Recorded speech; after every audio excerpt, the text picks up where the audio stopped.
Good morning student. Next நம்ம revision பார்க்க போற third chapter algebra. So algebra நாலே நமக்கு என்ன தெரியும் நம்பர்ஸ்லாம் தெரியும் ஓகேவா. ஸோ நம்ம பார்த்துக்க நம்பர்ஸ் பேட்டர்ன் எல்லாமே அல்ஜிப்ரால தான் வரும். அல்ஜிப்ரால அடிஷன் சப்ராக்ஷன் மல்டிப்ளிகேஷன் டிவிஷன் இந்த 4 ஆப்ரேஷன் யூஸ் பண்ணுறது தான் அல்ஜிப்ரிக்கான ஈக்குவேஷன் ஃபார்ம் பண்ணுறது ஓகேவா. இப்போ என்னன்னு பார்த்தீங்கன்னா இதில் எது வேரியபிள் எது கான்ஸ்டன்ட் பார்க்க போகிறோம். ஸோ என்ன வேரியபிள்னா என்ன a letter to be represent the unknown quantity ஓகேவா. அது என்னன்னா A to Z ஆல்பபெட்டில் இருக்க எந்த லெட்டர்ஸ் வேணா இருக்கலாம். ஸோ அதுதான் நம்ம வேரியபிளா டினோட் பண்ணுவோம். நான் எக்ஸாம்பிளுக்கு XYZன்னு போட்டிருக்கேன் ஓகேவா. கான்ஸ்டன்ட் டேர்ம்னா அந்த fixed numerical value. So numbers இருக்குல்ல அந்த நம்பர்ஸ் தான் நம்ம கான்ஸ்டன்ட் சொல்லுவோம். ஸோ அந்த நம்பர்ஸ் தான் கான்ஸ்டன்ட் ஓகேவா. அதுக்கப்புறம் பார்த்தீங்கன்னா கோஎஃபிஷியன்ட் பார்த்தீங்கன்னா இந்த term a number a letter or combination along the particular variable is called coefficient of the variable. அப்படி என்னன்னு பார்த்தீங்கன்னா சப்போஸ் ஒரு வேரியபிள் ஒய்ன்னு வச்சுக்கோங்க. இந்த ஒய்க்கு முன்னாடி நான் ஒரு நம்பர்ஸ் போடுறேன்.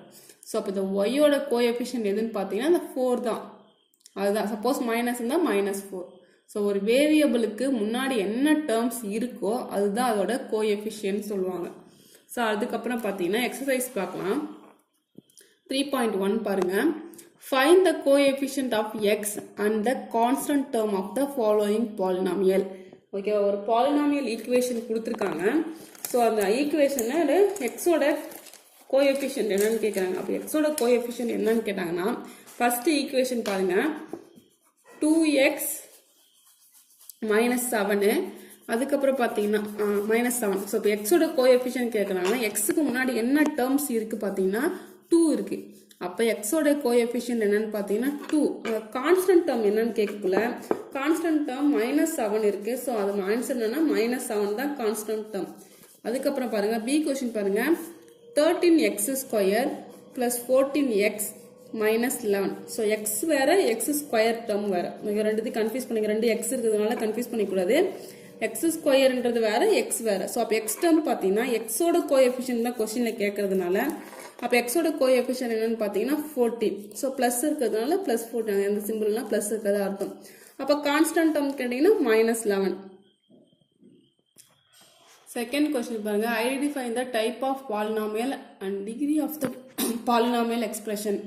ஸோ டிகிரின்றது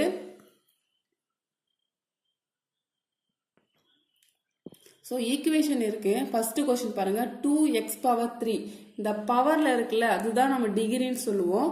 ஸோ அப்படி பார்த்தீங்கன்னா இதோட இந்த கொஸ்டினோட டிகிரி என்னன்னு பார்த்தீங்கன்னா 3. பவர் என்ன இருக்கோ அதுதான். சப்போஸ் இது கூட இன்னொரு வேரியபிள்ஸ் ஏதாவது இருந்துச்சுன்னா சப்போஸ் இங்கே ஒய்ன்னு இருக்குன்னு வச்சுக்கோங்க.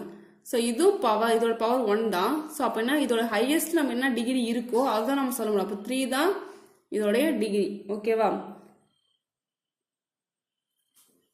அப்படி பாருங்க ஒரே ஒரு டேர்ம் மட்டும் இருந்துச்சுன்னா அதோட நேம் மோனோனாமியல் ஓகேவா.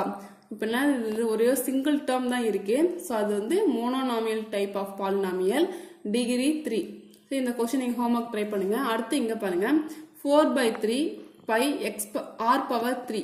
ஸோ இதோட டிகிரி 3 தான். ஸோ இது என்ன டைப் ஆஃப் பாலினாமியல் கேட்டால் மோனோனாமியல் பாலினாமியல் தான். ஸோ இது மற்ற இதெல்லாம் நீங்கள் ஹோம்ஒர்க் போடுங்க. அடுத்து பாருங்க a² - b² இருக்கு. ஸோ 2 டேர்ம்ஸ் இருந்துச்சுன்னா பைனாமியல். ஸோ இங்கேயும் டிகிரி 2 தான் இருக்கு இங்கேயும் டிகிரி 2 தான் இருக்கு. ஸோ அப்போ இது டிகிரி வந்து 2 தான். ஸோ 2 டேர்ம் இருந்தால் பைனாமியல், ஒரு டேர்ம் இருந்தால் மோனோனாமியல், 3 டேர்ம் வந்துச்சுன்னா என்னன்னு பார்த்தீங்கன்னா ட்ரைனாமியல். இங்கே பாருங்க 1 2 3 3 டேர்ம்ஸ் இருக்கு. அப்போ இதோட ஆன்சர் என்னன்னு பார்த்தீங்கன்னா ட்ரைனாமியல். டிகிரி பார்த்தீங்கன்னா 3 தான் இருக்கு. ஸோ அப்போ இதோட ஆன்சர் 3. ஆனால் இங்கே பாருங்க ஒரு சேஞ்ச் பண்ணிக்கோங்க. இந்த பையன்றது ஒரு கான்ஸ்டன்ட் டேர்மு. இங்கே r² இருக்கு. ஸோ இதோடைய பவரும் 1 தான் ஓகே. அப்போ 2 பவரை நீங்கள் ஆட் பண்ணி தான் ஆன்சர் பண்ணணும். அப்போனா 3 ஓகேவா. இதோடைய டிகிரி என்னன்னு பார்த்தீங்கன்னா 3. சப்போஸ் ஒரே ஒரு டேர்ம்ஸ் வேரியபிள் ஆல்பபெட் இருந்துச்சுன்னா அதோட டேர்ம் பவர் என்ன இருக்கோ அதை மட்டும் நீங்கள் ரைட் பண்ணால் போதும் ஓகேவா. இப்போ பார்த்தா ஃபர்ஸ்ட் சம்மில் இங்கே கொடுத்துருக்கேன். ஸோ இந்த ஹோம்ஒர்க்கை நீங்கள் ட்ரை பண்ணுங்கள் ஓகேவா. இதில் கொடுத்துருக்க எல்லாத்தையும் நீங்கள் ப்ராக்டிஸ் பண்ணி பாருங்கள். Okay thank you.